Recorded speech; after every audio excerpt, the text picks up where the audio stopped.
I want to talk to you today about iatrogenics. Now that's a strange word, and it's not familiar to most people outside of medicine, but it has to do with damage done by the healer. That is to say, medical errors, medical mistakes, people who get worse as a result of somebody trying to make them better. That sort of thing can happen. We can have the best of intentions, trying to help, and nevertheless do damage. Of course, the reverse is possible too. Sometimes people try to do damage and they end up benefiting someone. And so those are both possible. It is possible for us to have good intentions but have our action have bad effects. It's possible for us to have bad intentions and actually have our action have good effects. Now, it's harder to think maybe of the second kind of case. We're better at doing harm than we are at actually benefiting people and benefiting things. However, it is possible. In fact, a good example that Taleb gives is of the critic who is so vicious in attacking an author, let's say, or an artist, that it draws attention to that artist's or author's work. And so there are times when a really biting and terrible review is a good thing for someone because it actually benefits them. Now, that's certainly not the intention, but it is the result. Much more common, however, is this idea that people want to help, and the way in which they try to help makes things worse. It happens in medicine all the time. In fact, hospitals only recently have become places that are more likely to help you than they are to harm you. And even today, the number of people who die from infections that are a result of being in the hospital is alarmingly high. My own mother died of an infection that she got in the hospital when she was only in her 50s. And so this kind of thing is common. And even more common is the sort of intervention that takes place in business or in society at large by people who are trying to help. The consultant who comes in and tries to help the business, or the new executive who says, I've got a new plan for improving the business, or the person who says, I've got a new idea for a social program that will improve things. Often they don't improve things. And it's not just that they don't work, they make things worse. That's iatrogenics. What happens when you're trying to help and you do harm. We've talked about the black swan problem. The problem that there are certain rare events, unpredictable events due to the complexity of the world that have very large impacts, that have large effects and often damaging effects. There's no way to anticipate these black swan events. They come out of the blue, as it were. In retrospect, we can say, well, yeah, we should have expected something like that. But it's easy to expect something like that. There are forecasters, for example, who it said have predicted 9 of the last 3 recessions, for example. And so, yeah, sure, we could tell something bad is about to happen, but to know when it's going to happen, to know what kind of event it will be, that's very difficult to predict. And if you can't predict those things, you have no way of knowing how to avoid it. So it's a very limited usefulness. Now, in part, iatrogenics is due to that. In medicine, you're intervening in an incredibly complex system, a human body. But organizations, societies are even more complex. So to intervene in an organization and do something that's going to improve it, to intervene in a society and do something that's going to improve it, is a very complicated thing. Maybe you'll do it right, and indeed some interventions succeed. But there's a large probability that what you do will have very damaging consequences. So, what do we do about that possibility? Taleb talks about people he calls fragilistas. Fragilistas because they make the systems they inhabit more fragile rather than less fragile. They don't increase the strength of a system in response to shocks. They don't, in other words, make it anti-fragile. In fact, they work against anti-fragility. They make the system more fragile.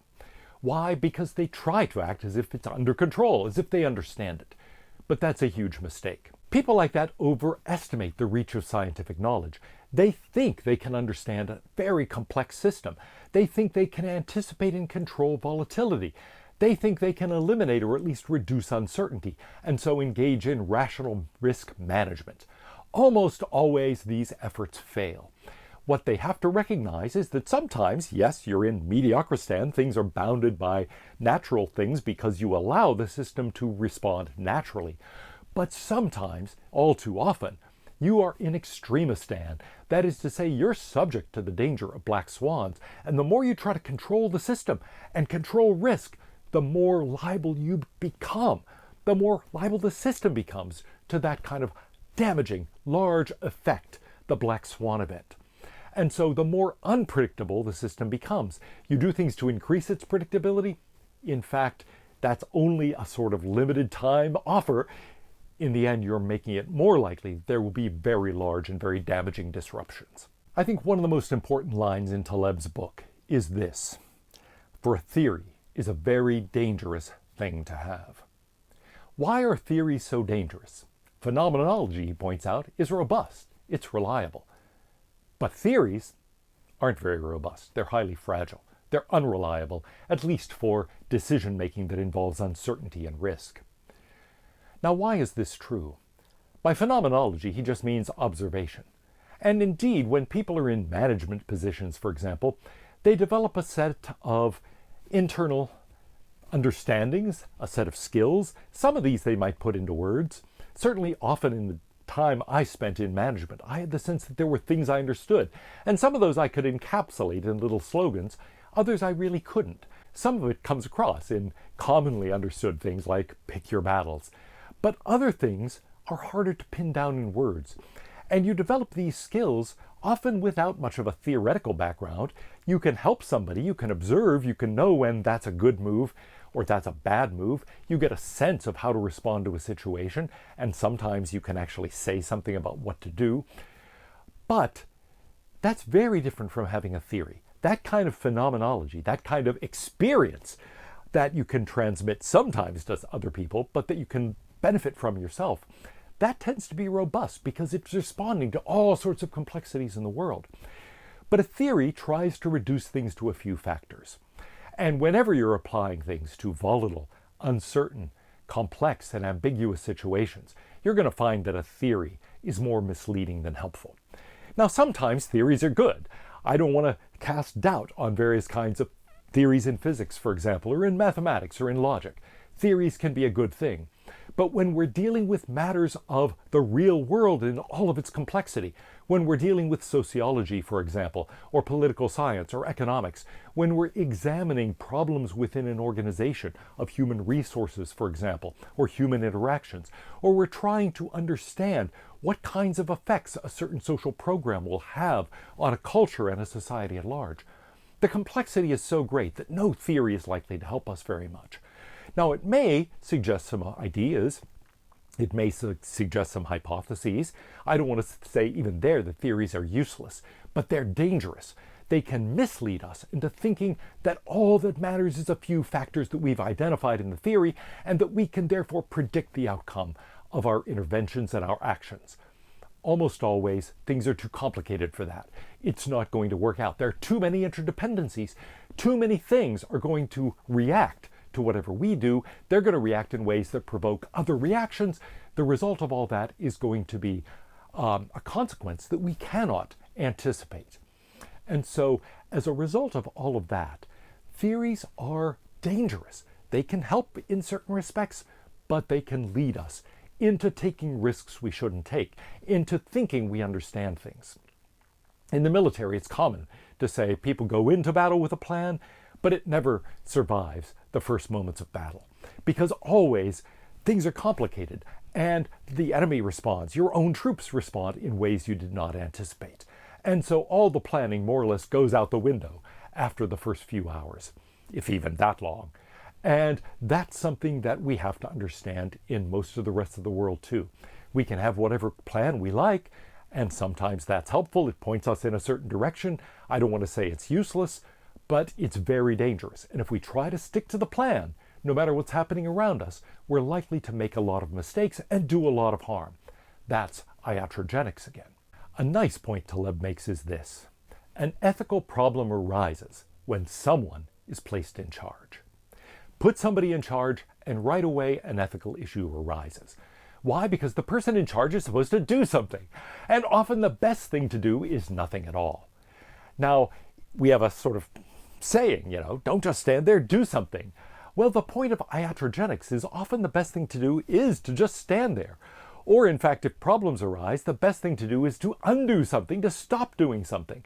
Because frequently the problems you're encountering are the result of your own actions or the actions of previous people who were trying to help. In other words, Yeah, this patient is having an odd reaction to a drug. Ooh, what additional drug should we give?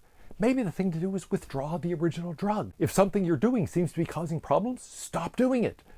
Now, at times what you're doing is so important, you feel as if, well, no, we have to find ways of mitigating the negative effects of what we're doing because we have to do it. And so, understood, sometimes that's the right response. But often the best response is to stop the intervention that you started in the first place. If this has a negative effect, cut it out. Don't do it anymore. And in addition to that, often the best thing to do is not to intervene at all. Contemporary ethics is not very helpful when you think about how to deal with moral conflicts and moral problems. People give you theories and they fight over the details of these theories. They're not only normative ethical theories about what to do, but meta-ethical theories about what it means to tell you what to do. And people engage in a huge amount of debate, fighting for their theory against other theories and so on. None of this really helps you when you face an ethical dilemma. And you have to go back to ancient and medieval thinkers to find ways of approaching those and to understand how one might approach them. Well, in the medieval literature, one of the most popular bits of advice is to do nothing, to wait. Now, in part, this is like our informal idea of sleep on it before you take any action. Think about it a while longer. Be careful. As the rabbis in the Talmud said, be not hasty in judgment. In fact, that's the very first commandment of the ethics of the fathers. Be not hasty in judgment. The Romans had a saying for that. Festina lente. Make haste slowly. Taleb extends the point. Procrastination is often a virtue. In one of these medieval sources, there's a wonderful story of someone who is in charge of an area, and someone is accused of a capital crime. He's really not sure what to do about this. It looks as if the person is guilty, but this person is someone who is a friend of his, for one thing, and he's torn personally about what to do. Also, this person, what they did is, yes, in the end, terrible, but on the other hand, they were placed in a high position. He ended up in part blaming himself for this. In short, there are all sorts of complexities built into the nature of the situation. He's on a trip, and he says, well, I'm not going to decide what to do until I get back and can talk to him individually, person to person, to try to understand how I should deal with this old friend and trusted confidant who has apparently done something terrible. So he waits. He gives no orders. He says, wait until I get back.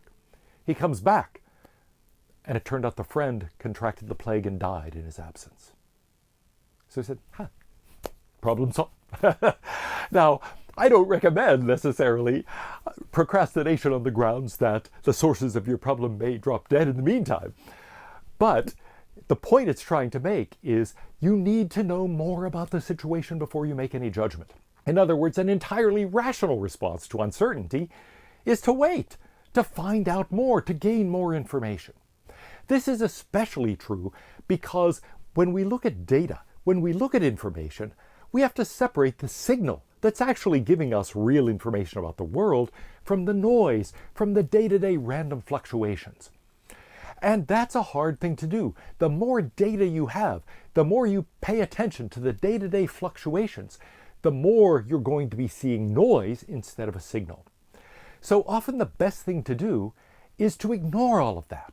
Don't watch the news all the time. Instead, wait for the big events.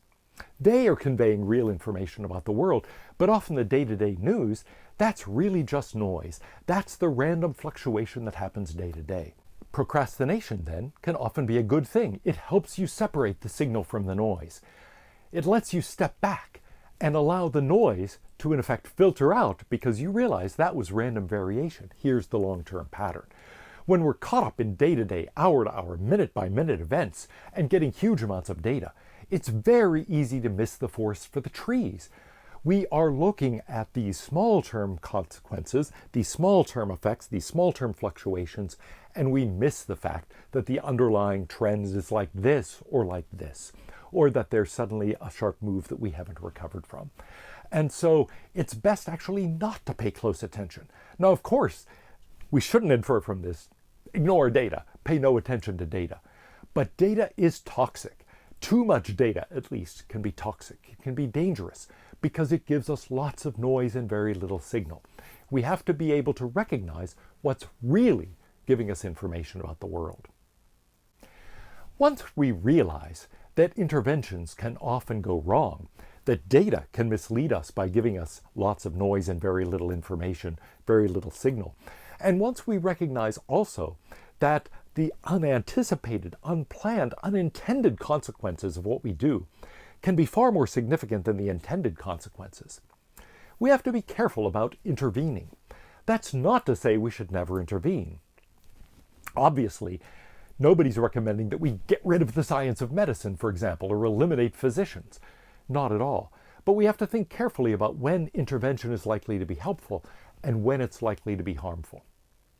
So, in the case of trauma, for example, it's pretty obvious intervention is important and in fact vital. But for lots of other things, it's really more likely to be harmful than it is helpful. And the same thing is true of economies, the same thing is true of organizations, of political systems, of societies.